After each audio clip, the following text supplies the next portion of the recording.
6월 21일 월요일 삶의 기적을 일으키는 30분 예배를 시작하도록 하겠습니다. 하나님께서 오늘 우리에게 주신 말씀은 사무엘상 21장 1절에서 9절까지 말씀입니다. 이 말씀 제가 봉독하도록 하겠습니다. 다윗이 노베 가서 제사장 아히멜렉에게 이르니 아히멜렉이 떨며 다윗을 영접하여 그에게 이르되 어찌하여 내가 홀로 있고 함께하는 자가 아무도 없느냐 하니 다윗이 제사장 아히멜렉에게 이르되 왕이 내게 이를 명령하고 이르시기를 내가 너를 보내는 것과 내게 명령한 일은 아무것도 사람에게 알리지 말라 하시기로 내가 나의 소년들을 이러이러한 곳으로 오라고 말하였나이다. 이제 당신의 수중에 무엇이 있나이까? 떡 5덩이나 무엇이나 있는 대로 내 손에 주소서 하니 제사장이 다윗에게 대답하여 이르되 보통 떡은 내 수중에 없으나 거룩한 떡은 있나니 그 소년들이 여자를 가까이만 하지 아니하였으면 주리라 하는지라. 다윗이 제사장에게 대답하여 이르되 우리가 참으로 3일 동안이나 여자를 가까이 하지 아니하였나이다. 내가 떠난 길이 보통 여행이라도 소년들의 그릇이 성결하겠거든. 하물며 오늘 그들의 그릇이 성결하지 아니하겠나이까 하매 제사장이 그 거룩한 떡을 주었으니 거기는 진설병 곧 여호와 앞에서 물러낸 떡밖에 없었습니다. 이 떡은 더운 떡을 드리는 날에 물려낸 것이더라. 그날에 사울의 신하 한 사람이 여호와 앞에 머물러 있었는데 그는 도액이라 이름하는 에돔 사람이요 사울의 목자장이었더라. 다윗이 아히멜렉에게 이르되 여기 당신의 수중에 창이나 칼이 없나이까? 왕의 일이 급함으로 내가 내 칼과 무기를 가지지 못하였나이다 하니 제사장이 이르되 내가 엘라 골짜기에서 죽인 블레셋 사람 골리앗의 칼이 보자기에 쌓여 에봇 뒤에 있으니 내가 그것을 가지려거든 가지라. 여기는 그것밖에 다른 것이 없느니라 하는지라. 다윗이 이르되 그 같은 것이 또 없나니 내게 주소서 하더라. 아멘. 오늘 이 시간 하나님께서 우리에게 주신 말씀을 듣기 전에 잠시 기도하는 시간 갖도록 하겠습니다. 하나님 아버지 감사합니다. 오늘도 이 자리에 있는 저희들을 사랑하셔서 우리 하나님을 만나게 하시고 우리 하나님의 말씀을 듣게 하시니 감사합니다. 하나님 아버지 오늘도 말씀을 통해서 연약하고 어리석고 미련한 저희를 사랑하시는 하나님의 그 놀라우신 사랑, 그 사랑하심을 기억하게 하시고 그 사랑을 믿음으로 담대하게 세상을 살아가며 하나님의 크신 영광을 나타낸 저희가 될 수 있도록 은혜 베풀어 주옵소서. 예수님의 이름으로 감사하며 기도드리옵나이다. 아멘. 사무엘상 20장의 말씀을 통해서 우리는 이스라엘 왕 사울이 다윗을 죽이려는 그 결심이 확고한 것을 확인했습니다. 그래서 다윗이 그런 사울의 마음에 다윗을 죽이려는 마음이 확고한 것을 확인하고 이제 다윗이 사무엘상 20장에 보면 정처 없는 도피 생활을 시작하게 됩니다. 그렇게 다윗이 정처 없는 도피 생활을 시작하면서 이어지는 사무엘상 21장 1절은 이렇게 말씀합니다.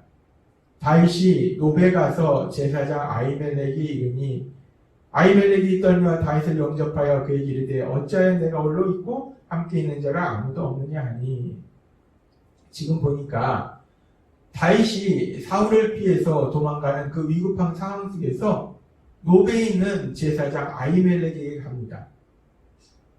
생명의 위협을 느끼는 이 위급한 상황 속에서 멀리 도망가지 않고 왜 제사장에 있는 노베 가서 제사장 아히멜렉을 만날까? 왜 다윗이 제사장에 있는 높 지역에 갔을까? 우리가 이 제사장에 있는 높 지역에 간 그 다윗의 모습을 보면서 생각해 볼 수 있는 것은 다윗은 이 높 지역에 가서 하나님을 섬기는 제사장 아히멜렉을 통해서 하나님의 뜻을 묻고자 했을 것이다 라고 생각할 수 있습니다. 제사장이 우림과 둠밈을 통해서 하나님의 뜻을 묻기 때문에 다윗은 이제 정처 없는 도피 생활을 하면서 자기가 무엇을 어떻게 해야 될지 그 하나님의 뜻을 묻기 위해서 제사장에게 갔다라고 생각할 수 있습니다.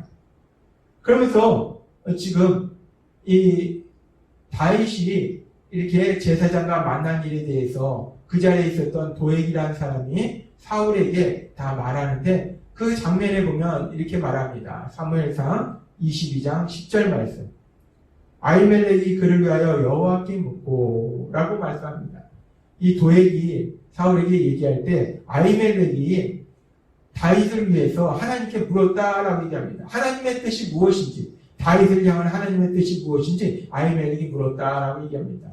그리고 아히멜렉 자신도 사울에게 얘기할 때 사무엘상 22장 15절에 보면 이렇게 말씀합니다. 내가 그를 위하여 하나님께 물은 것이 오늘이 처음입니까? 라고 얘기합니다. 우리가 이 도액의 말이나 아히멜렉의 말을 우리가 들었을 때, 다윗과 아히멜렉이 만났을 때, 이 지금 사무엘상 21장에는 나오지 않지만, 아히멜렉을 통해서 다윗이 하나님의 뜻을 물었구나라는 걸 알 수 있어요. 그렇습니다. 다윗은 정처 없는 도피 생활을 시작하면서 그 위급한 상황 속에서도 제일 먼저 하나님의 뜻, 자신을 향한 하나님의 뜻, 자신이 무엇을 어떻게 해야 되는지 하나님의 뜻을 알기 위해서 제사장 아히멜렉에게 갔다라고 볼 수 있어요. 우리가 시편 59장에서도 하나님께서 말씀하시지만 다윗은 죽음의 위기 상황 속에서도 염려 근심하거나 사람을 원망하거나 자기 힘으로 뭔가를 해결하려고 하기보다는 믿음의 사람이기 때문에 먼저 하나님을 바라보면서 그 하나님께 도우심을 구하는 그 모습을 볼 수 있어요. 이 다윗의 우리가 오늘 이 사무엘상 21장의 말씀을 통해서 다윗의 믿음에 대해서 다시 한번 우리가 볼 수 있습니다. 그 위급한 상황 속에서도 빨리 인간적인 생각으로 도망가는 것이 아니라 하나님의 뜻이 무엇인가, 그 위급한 상황 속에서도 먼저 하나님의 뜻을 구하는 그 다윗의 귀한 믿음을 우리가 볼 수 있습니다. 그러면서 그렇게 귀한 믿음의 다윗의 그런 모습 속에서 계속되는 말씀을 보면은 그런 귀한 믿음의 모습과는 또 다른 이상한 모습을 볼 수 있어요. 어떤 모습인가? 사무엘상 21장 1절은 이렇게 말씀합니다. 다윗이 노베에 가서 제사장 아히멜렉에게 이르니 아히멜렉이 떨며 다윗을 영접하여 그에게 이르되 어찌하여 내가 홀로 있고 함께하는 자가 아무도 없느냐 하니, 다윗은 이스라엘 왕 사울의 사위예요. 그리고 천부장이라는 직책을 가지고 있습니다. 따라서 다윗이 가는 곳에는 그의 부하들이 함께한다는 거예요. 그런데 지금 다윗이 딸랑 혼자서 이 아히멜렉이 나타나는 것에 대해서 이 아히멜렉이 의아한 겁니다. 아니, 왕의 사위이고 천부장인 당신이 어떻게 해서 왜 혼자서 이곳에 왔느냐? 왜 혼자서 나한테 왔느냐? 라고 아히멜렉이 질문합니다. 그렇게 제사장 아히멜렉이 질문했을 때 다윗이 그 아히멜렉에게 무엇이라고 말하는가? 21장 2절은 이렇게 말씀합니다. 다윗이 제사장 아히멜렉에게 이르되 왕이 내게 이를 명령하고 이르시기를 내가 너를 보내는 것과 내게 명령한 일은 아무것도 사람에게 알지 말라 하시기로 내가 나의 소년들을 이러이러한 곳으로 오라고 말하였나이다. 다윗이 지금 제사장 아히멜렉에게 뭐라고 말하냐면 왜 당신이 혼자 있습니까? 라고 물었을 때 다윗이 얘기할 때 사울 왕이 나에게 특별한 명령을 내려서 아무도 알지 못하도록 하면서 그 명령을 비밀리에 수행하라고 해서 내가 이렇게 혼자 온 것이다. 그래서 내 부하들은 어디에 숨어 있으라고 했다. 라고 다윗이 말합니다. 지금 다윗이 제사장 아히멜렉에게 말한 이 말은 분명한 거짓말입니다.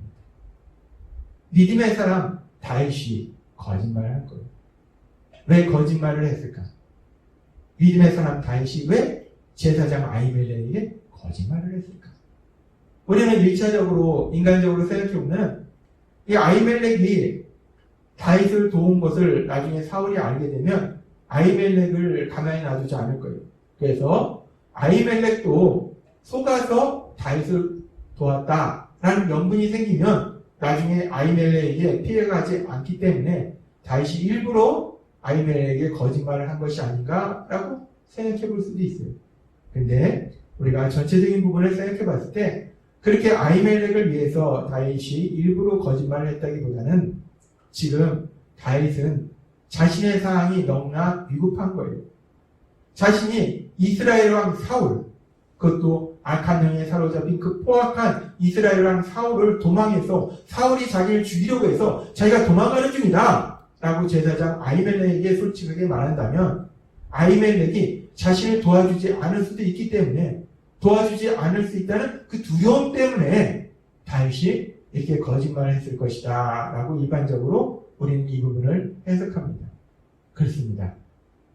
대단한 믿음의 사람 다윗인데 그 믿음의 사람 다윗도 계속되는 죽음의 위기, 그 죽음의 위기 속에서 하나님이 계속해서 구해주셨지만 그 위기가 계속되면서 이제 다윗도 믿음보다는 인간적인 방법을 생각하더라는 거예요.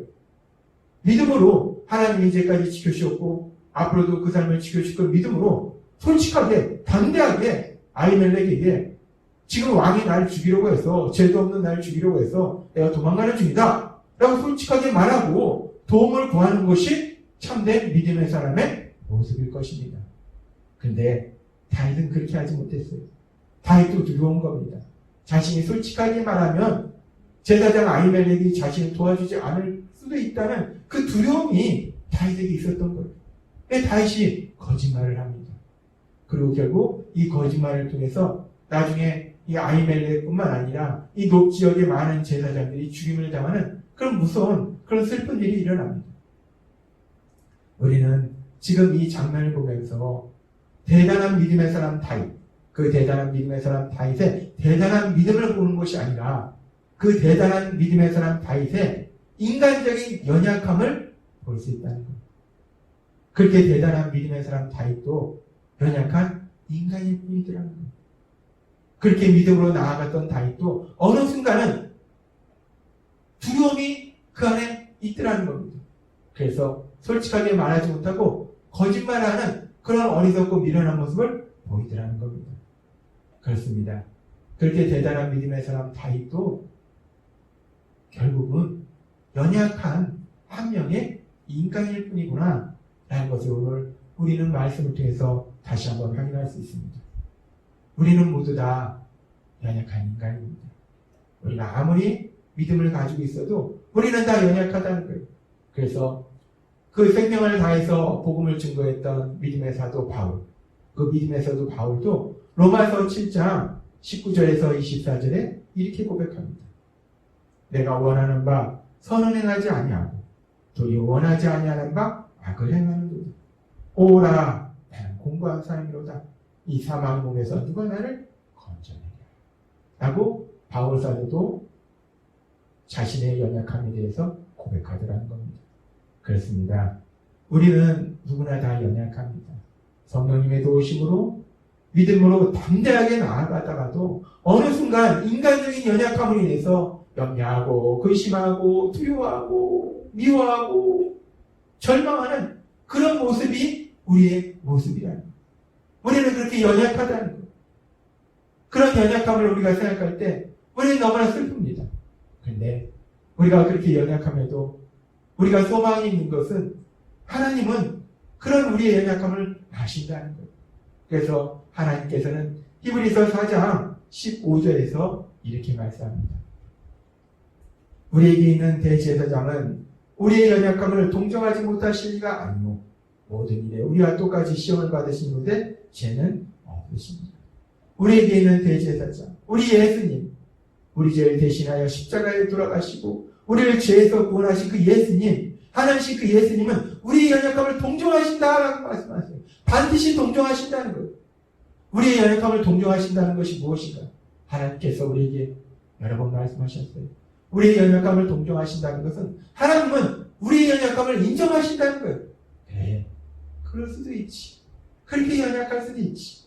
믿음의 사람이라고 하지만 때로는 믿음의 삶을 살지 못하고 여전히 세상 사람처럼 그렇게 살 수도 있지. 그래, 그럴 수도 있지. 하나님은 우리의 연약함을 인정해 주신다는 거예요. 그러면서 하나님은 그 연약함으로 인한 우리의 고통과 아픔을 불쌍히 여기시는 거예요. 그리고 결국은 우리를 그 고통과 아픔에서 구해 주신다는 겁니다. 그것이 하나님께서 우리의 연약함을 동정하신다는 거예요. 그렇습니다.